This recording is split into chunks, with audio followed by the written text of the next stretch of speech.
forældre siger, at vi må ikke lege med Ola. Han er bare en slem fyr, der aldrig går i skole. Det er det samme, alle vores forældre siger.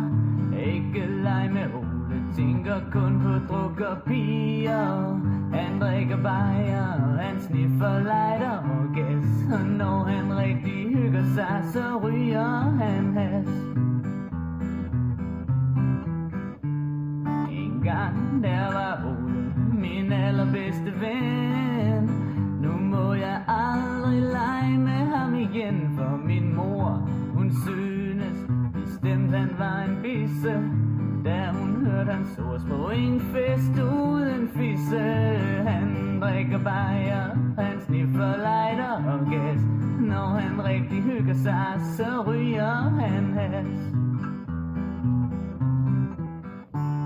Men nu er Ole blevet smidt ud af skolen, fordi han ragede Inger lidt for meget under kjolen.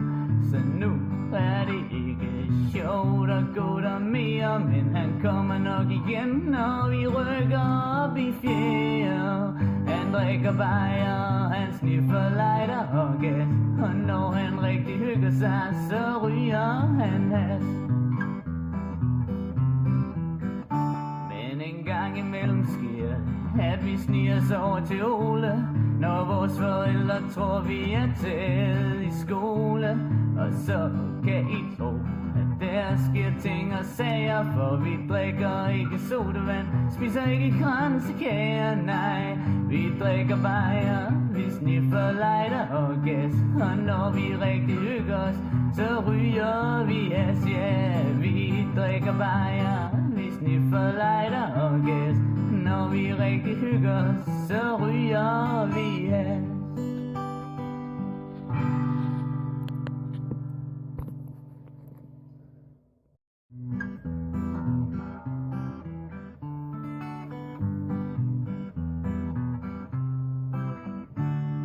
Vores forældre siger, at vi må ikke lege med Ola. Han er bare en slem fyr, der aldrig går i skole. Det er det samme, alle vores forældre siger. Ikke lege med Ole, tænker kun på druk og piger. Han drikker bajer, han sniffer lighter og gas. Og når han rigtig hygger sig, så ryger han has.